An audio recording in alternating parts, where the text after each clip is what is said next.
नमस्कार, न्यूज 18 देख रहे हैं आप। मैं हूं आपके साथ आरजू साई। आज यूपी के लिए खास दिन है। योगी आदित्यनाथ आज दूसरी बार सीएम पद की शपथ लेंगे। 37 साल बाद ऐसा हो रहा है जब कोई सरकार दोबारा पूर्ण बहुमत के साथ सत्ता में लौटी है, इसलिए शपथ ग्रहण समारोह को भव्य तरीके से मनाने की तैयारी है।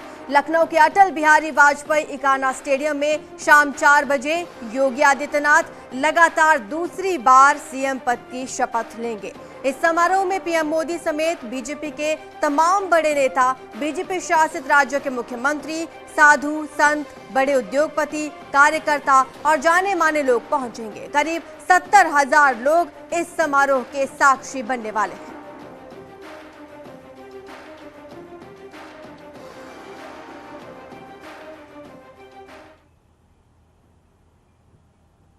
आज होने वाले इस भव्य समारोह में तमाम मुख्यमंत्रियों को भी न्योता भेजा गया है। सीएम योगी ने मुलायम सिंह से फोन पर बात की, अखिलेश यादव को भी उन्होंने फोन किया। योगी ने मायावती से भी फोन पर बात की और उन्हें न्योता दिया। तो पूर्व मुख्यमंत्रियों को शपथ ग्रहण में शामिल होने का निमंत्रण दिया। खुद सीएम योगी ने फोन कर इन्हें निमंत्रण दिया है।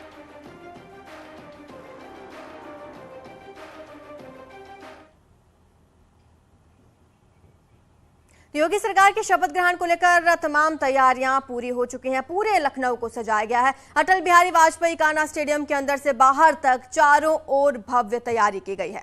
इस समारोह में पीएम मोदी समेत 250 से ज्यादा वीवीआईपी गेस्ट होंगे। ऐसे में सुरक्षा के पुख्ता इंतजाम किए गए हैं। यूपी पुलिस के अलावा पैरामिलिट्री जवानों को भी वहां पर डिप्लॉय किया गया है।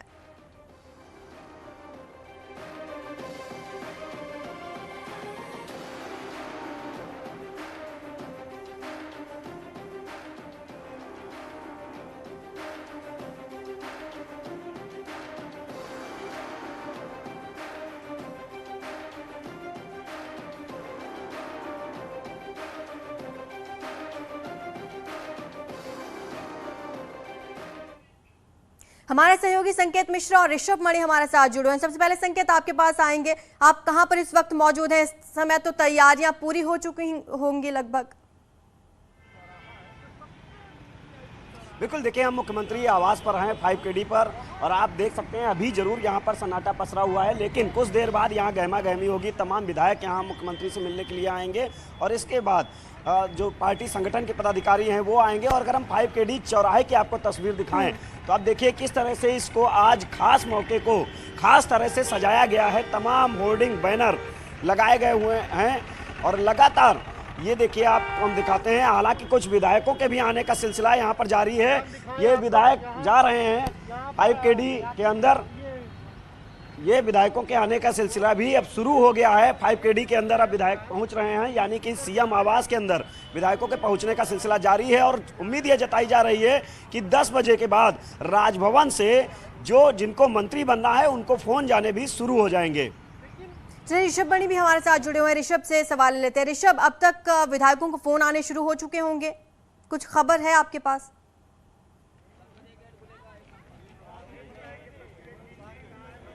देखिए, ये बात बिल्कुल सही है कि राजभवन में एक लिस्ट सौंप दी गई है मुख्यमंत्री की ओर से। योगी आदित्यनाथ कल जैसे ही विधायक दल के नेता चुने गए थे उसके बाद वो गए थे, उन्होंने समर्थन पत्र दे दिया था 273 विधायकों का, जिन्होंने अपना समर्थन जताया था भारतीय जनता पार्टी और सहयोगी दलों के कि योगी आदित्यनाथ उनके विधायक दल के नेता होंगे। तो वहीं से योगी आदित्यनाथ के नाम पर मुख्यमंत्री के तौर पर मुहर लग गई थी और ऐसा बताया जा रहा है कि उसी वक्त केंद्रीय नेताओं के साथ जो मंत्रणा हुई थी उसके बाद तय हो गया है कि मंत्रिमंडल में उनके साथ साथ कौन से सहयोगी होंगे। 45 से 50 नाम बताए जा रहे हैं जो आज उनके साथ शपथ लेंगे। ये भी बताया जा रहा है कि आज सुबह 9 बजे से ही जिनको मंत्री पद की शपथ लेनी है उनके पास फ़ोन चला जाएगा राजभवन से, और फिर वो 10 बजे चाय पीने के लिए जाएंगे मुख्यमंत्री के सरकारी निवास 5KD पर। तो ये मान के चलिए 10 बजे जो चाय पीने जा रहा है उसी की कुर्सी सुरक्षित है मंत्री पद के लिए। और हम बात कर लेते हैं इकाना स्टेडियम की। तो यहाँ सुबह से ही भारतीय जनता पार्टी के जो समर्थक हैं जुटना शुरू हो गए हैं और यहाँ पर सिर्फ सफाई कर्मी जो स्वच्छता से जुड़े हुए लोग हैं वो सुबह आके अपनी जिम्मेदारी निभा चुके हैं। इस पूरे इलाके को उन्होंने साफ बनाया है, इसकी सुंदरता पर ध्यान दिया है और उसके बाद सुरक्षा कर्मी, तो सफाई कर्मी और सुरक्षा कर्मी ये दो एक बड़े विभाग हैं जो इस पूरे आयोजन से जुड़े हुए हैं और इस आयोजन की सफलता को सुनिश्चित कराने के लिए लगातार मेहनत कर रहे हैं।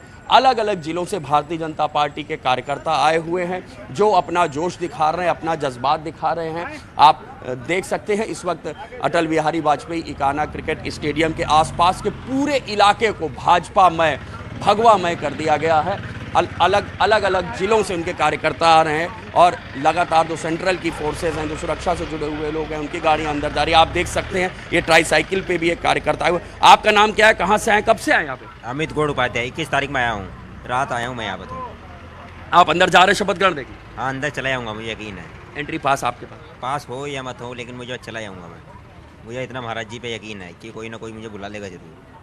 तो आप देख सकते हैं कि ये और तमाम जोशीले कार्यकर्ता हैं जो अलग अलग जिलों से आए हुए हैं। आप लोग कहाँ से आए हैं? ललितपुर। आप लोग शपथ ग्रहण में हिस्सा लेने आ रहे हैं? जी। तो अभी 1 महीने तो आप लोगों ने इतनी मेहनत की है चुनाव में, थके नहीं हैं? नहीं। कोई जोश जुनून में कमी नहीं है? अभी तो 2024 बाकी है, दोबारा लड़वा देंगे। आप देख सकते हैं भारतीय जनता पार्टी के ये जोशीले कार्यकर्ता, इनका जोश, इनके जज्बात देखने को मिलते हैं। 1 महीने इन्होंने पूरी चुनाव की प्रक्रिया में लगे रहे और उसके बाद आज फिर शपथ ग्रहण में अलग अलग शहरों से भारतीय जनता पार्टी के कार्यकर्ता जुटे हुए हैं जो शपथ ग्रहण के साक्षी बनने वाले हैं। ऋषभ, 70,000 लोग साक्षी बनेंगे इस भव्य समारोह के। क्या 70,000 लोगों को ये ID कार्ड इशू किए गए हैं, पासेज इशू किए गए हैं?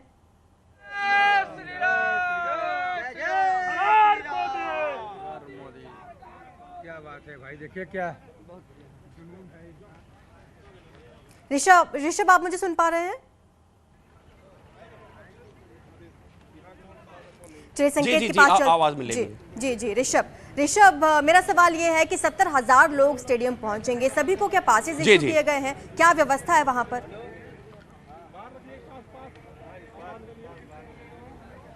देखिए अभी कुछ पासेस यहाँ पर इशू किए गए हैं लखनऊ से। बाकी जो जिला अध्यक्ष हैं भारतीय जनता पार्टी के, उनको ये दे दी गई थी जिम्मेदारी। जो हमें जानकारी मिल रही है उसके मुताबिक हर विधानसभा से 100 से 150 लोगों को, जो भारतीय जनता पार्टी के ज़मीनी कार्यकर्ता हैं, जो उनके संगठन से जुड़े हुए लोग हैं, उनको वो पासेस दिए गए हैं। और यहाँ पर 70,000 लोगों के बैठने की व्यवस्था की गई है। इकाना स्टेडियम की अगर हम दर्शक क्षमता की बात कर लें तो यहाँ की दर्शक दीर्घा में 50,000 लोगों के बैठने के लिए कुर्सियाँ लगी हुई हैं। इसके साथ ही जहां पर क्रिकेट खेला जाता है, जो मैदान है, वहां पर एक बड़ा सा कमल का फूल बना के संदेश देने की कोशिश की गई है। भारतीय जनता पार्टी का जो चुनाव चिन्ह है, अपनी जो विजय के बारे में घोषणा करने के लिए उसको बनाया गया। वहीं पर करीब 20,000 कुर्सियां भी लगाई गई हैं इन कार्यकर्ताओं को बिठाने के लिए। तो 70,000 लोगों को बिठाने की यहाँ पर पूरी व्यवस्था, ये मान के चलिए जो भी पास लेके आता है उसके अंदर बैठने की व्यवस्था होगी। एक अहम बात जरूर हो जाती है कि जो यहाँ पर एंट्री गेट बने हुए, यहाँ पर 8 एंट्री गेट हैं, उन सारे गेट पे पुलिसकर्मी तैनात हैं। आपको अपनी एंट्री पास दिखाना पड़ेगा, अपनी आइडेंटिटी प्रूव करना पड़ेगा, इसके बाद ही अंदर जा पाएंगे। और हमने कल भी देखा था जैसे जिनको वहाँ पर शपथ ग्रहण लेनी है उन सबके को कोविड टेस्ट होंगे, ये भी हमें बताया गया था। और उसके बाद जो एंटीजन टेस्ट जिनका नेगेटिव आएगा वो भी आगे की कार्रवाइयों में हिस्सा लेंगे। ये डेवलपिंग एरिया है, आसपास में यहाँ पर तमाम हाई राइज बिल्डिंग्स हैं। हमें बताया गया जो हाई राइज बिल्डिंग्स हैं वहाँ से भी निगरानी की जाएगी इस पूरे इलाके की। ATS के जो ट्रेन कमांडो हैं वो वहाँ पर तैनात रहेंगे। अभी सुबह ही यहाँ पर, इसको AS चेक बोलते हैं, एंटी सबटाज चेक हो चुका है। और जो BDDS बम डिटेक्शन डिस्पोजल स्क्वाड होता है उसने भी अपना काम पूरा कर लिया गया। स्निफर डॉग की टीम आई थी, वो भी यहाँ से मौका मुआयना करके गई है। खुद प्रधानमंत्री जो कि SPG प्रोटेक्टिव है वो यहाँ पर शामिल होंगे। तो SPG की जो गाइडलाइंस हैं उसका पूरी तरह से पालन किया जा रहा है। और शहीद पथ, ठीक इकाना के बगल में शहीद पथ है जो लखनऊ को कनेक्ट करता है आसपास के जिलों से, उस पर पूरी तरह से आज आम लोगों के चलने पर रोक रहेगी। सिर्फ जो पास हैं, जो VIP हैं, VVIP हैं, वही आज चल पाएंगे शहीद पथ पर। ठीक है, संकेत भी हमारे साथ जुड़े हुए हैं। संकेत, अब तक कितने विधायक वहां पर पहुंचे हैं? उनका पहुंचने का सिलसिला तो लगातार जारी होगा। बिल्कुल, देखिए अभी कुछ विधायक जा रहे हैं और उसके बाद वापस भी आ रहे हैं। दरअसल अभी मुख्यमंत्री ने फिलहाल मिलने से इनकार किया है। वो 10 बजे के बाद इस मुलाकात का सिलसिला शुरू हो सकता है। और दूसरी तरफ हम आपको बता दें कि जिनको आज मंत्रिमंडल की शपथ लेनी है, जिन विधायकों को, उनको राजभवन से 10 बजे के बाद फ़ोन जाने शुरू हो जाएंगे। हालांकि उनके जो मंत्री शपथ लेंगे उनके परिवार के लोगों के लिए भी बैठने की व्यवस्था वहां पर की गई है। ये तैयारियां पूरी तरीके से की गई कि वो अपने परिवार से जुड़े हुए 4 लोगों को वहां पर ले जा सकते हैं। और जो मंत्रिमंडल का गठन होना है, इसमें 2024 की तस्वीर साफ नज़र आएगी। जो लोकसभा चुनाव हैं उनकी तैयारियों की तस्वीर नज़र आएगी। दरअसल जो मंत्रिमंडल का गठन किया जाएगा उसमें वो चेहरे शामिल किए जाएंगे जो जातीय आधार पर, क्षेत्रीय आधार पर एकदम फिट बैठते हैं सियासी रूप से 2024 के लोकसभा चुनाव के हिसाब से। और जो मंत्रिमंडल में मंत्रियों की संख्या होगी वो कुछ संख्या खाली रखी जाएगी, यानी कि स्पेस रखा जाएगा, जिससे 2024 की लोकसभा चुनावों से पहले एक बार और जिन चेहरों को एडजस्ट करना हो लोकसभा चुनावों में, जो जिनकी उपयोगिता हो, ऐसे चेहरों को भी मंत्रिमंडल में यानी कि दोबारा भी विस्तार करने के लिए कुछ जगह खाली रखी जाएंगी, जिससे कि अगर पूरी जगह भरी जाती हैं तो कहीं ना कहीं नाराजगी होगी जिनको पद से हटाया जाएगा। तो ऐसे में एक बात साफ है कि जो मंत्रिमंडल का आज गठन होने जा रहा है, इसमें इस बात का भी ध्यान रखा जाएगा कि पूरी संख्या ना भरी जाए। 40 से 47 के बीच में मंत्री बनाए जा सकते हैं। वहीं दूसरी तरफ बहुत ज़्यादा जो मंत्री हैं, जो बड़े चेहरे हैं, जो जातीय हिसाब से फिट हैं, उनको जो 2000 जो योगी सरकार में मंत्री रहे हैं उनको इस बार मंत्रिमंडल में जगह मिल सकती है। और तमाम ऐसे जो चेहरे हैं जो जिनकी उम्र ज़्यादा है और जो निष्क्रिय रहे हैं उनको मंत्रिमंडल से बाहर का भी रास्ता दिखाया जा सकता है। उम्मीद ये जताई जा रही है कि जो 45 से 47 मंत्री रखे जाएंगे, जो बनाए जाएंगे योगी सरकार में, उनमें 20 चेहरे ऐसे होंगे, 22 चेहरे ऐसे होंगे लगभग जो नए चेहरे होंगे। बाकी पुराने चेहरों को भी मौका मिलेगा। तो संकेत, क्या लगता है जो पूर्व मंत्री रहे हैं उन्हें उनका पुराना विभाग ही वापस किया जाएगा या फिर अदला बदली होगी? देखिए, विभागों की अगर हम बात करें तो कहीं ना कहीं जो मंत्रियों ने अच्छा परफॉर्मेंस किया योगी सरकार में, जो मंत्री रहे जिन्होंने बेहतर परफॉर्मेंस किया, जिन विभागों का कामकाज बेहतर रहा, ऐसे मंत्री जरूर दोबारा उनको वो विभाग मिल सकते हैं। लेकिन तमाम ऐसे मंत्री हैं जिनके विभाग बदले जाने तय माने जा रहे हैं। और इसका फार्मूला बीजेपी के शीर्ष संगठन ने जो योगी आदित्यनाथ के साथ में बैठ के वो रणनीति तय कर ली है और फार्मूला बना लिया है कि किनको पुराना विभाग देना है और किनके विभाग बदले जाने हैं, और कौन से ऐसे मंत्री हैं जो निष्क्रिय हैं उनको मंत्रिमंडल से बाहर का रास्ता, यानी कि इस नई सरकार में उनको मंत्री नहीं बनाया जाना है। चलिए ठीक है, ऋषभ भी हमारे साथ जुड़े हैं। ऋषभ, क्या लगता है आपको संभावित नए चेहरे कौन कौन से हो सकते हैं जिन्हें मंत्रिमंडल में शामिल किया जा सकता है? देखिए, अगर मैं बात करूं तो एक नाम असीम अरुण का बहुत तेजी से सामने आ रहा है। असीम अरुण आईपीएस अफसर थे, कानपुर के पुलिस कमिश्नर थे, 94 बैच के आईपीएस अफसर हैं। उनको कन्नौज सदर की जो सुरक्षित सीट थी वहां से भारतीय जनता पार्टी ने उतारा था। उन्होंने अपने जो समाजवादी पार्टी के कंटेस्टेंट थे उनको करीब 6,500-7 हज़ार वोट से उन्होंने शिकस्त दी है। और शेड्यूल कास्ट कैटेगरी से वो आते हैं, तो जाहिर सी बात है भारतीय जनता पार्टी चाहेगी कि उस कैटेगरी में हमें एक बड़ा नेता तैयार करना है। असीम अरुण वो चेहरा है जिनके पास एक लंबा चौड़ा प्रशासनिक अनुभव है, वो आईपीएस रह चुके हैं।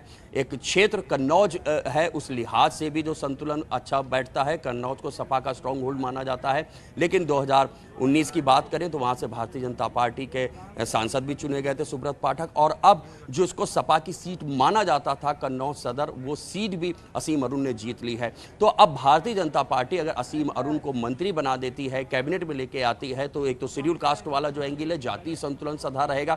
जो क्षेत्रीय संतुलन है, जहां पर सपा का स्ट्रॉन्ग होल्ड माना जाता है, वहां से अगर वो एक कैबिनेट मंत्री बना देते हैं तो वहां पे और मजबूत होती चली जाएगी भारतीय जनता पार्टी। और 2024 जो लोकसभा चुनाव लड़ना है उसके लिए भी काफी मुफीद रहेगा अगर असीम अरुण को मंत्री बना दिया जाता है। एक राजेश्वर सिंह के नाम की चर्चा चलती है, ईडी के ज्वाइंट डायरेक्टर थे, वो भी नौकरी से इस्तीफा देकर सरोजनी नगर लखनऊ की एक सीट है वहां से जीत के आए थे। उनके पास भी अच्छा खासा प्रशासनिक अनुभव है। पहले प्रोविंशियल पुलिस सर्विसेज के अधिकारी थे, एडिशनल एसपी की रैंक से, फिर उसके बाद ईडी के कैडर में गए थे और उनके पास भी एक अच्छा खासा अनुभव है पुलिस का, ईडी का।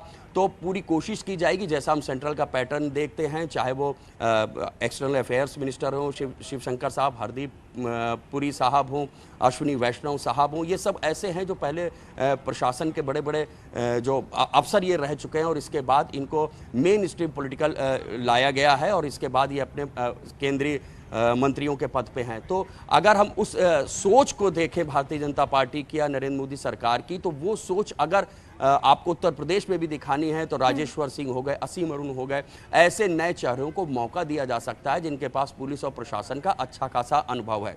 फिर हम देख लेते हैं कि किसने कहां पर कैसे जीत हासिल की है। राजधानी लखनऊ की हम बात कर ले, ब्रजेश पाठक की बात होती है। ब्रजेश पाठक बड़ा ब्राह्मण चेहरा है और कानून मंत्री थे अभी योगी फर्स्ट सरकार में, कैबिनेट मिनिस्टर थे। तो हो सकता है उनको अपडेट किया जाए, उनको कोई और बड़ी और बेहतर मिनिस्ट्री दी जाए। कानपुर से सतीश महाना आते हैं, इंडस्ट्रियल डेवलपमेंट मिनिस्टर थे और हर सभा में लगातार, चाहे प्रधानमंत्री हो मुख्यमंत्री हो, उन्होंने ये बात कही है कि अच्छे खासे निवेशक उत्तर प्रदेश में आ रहे हैं। तो बड़े बड़े जो इंडस्ट्रियल ग्रुप्स हैं उनके साथ लाइजनिंग, उनके साथ बातचीत, उनको यहाँ पर आमंत्रित करने का काम सतीश महाना ने किया है। लगातार वो जो बड़े स्टेट्स हैं वहाँ जाते रहे, इंडस्ट्रीज से मिलते रहे, उत्तर प्रदेश में निवेश लाने का काम किया है।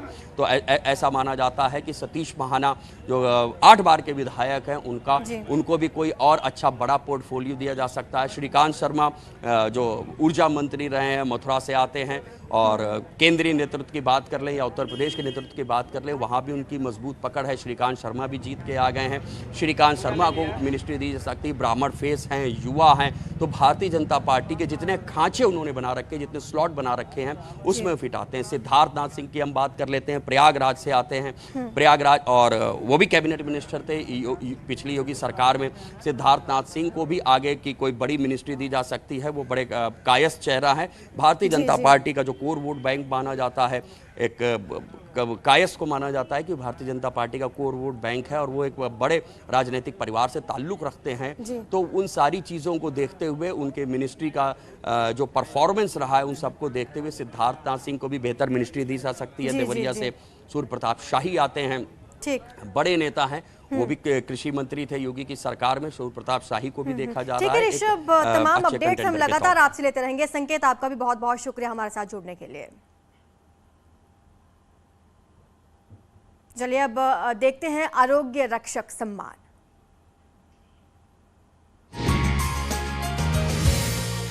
नमस्कार, मैं हूं आलोक शुक्ला। आरोग्य रक्षक सम्मान में आज हमारे साथ हैं डॉक्टर JS चौहान जी।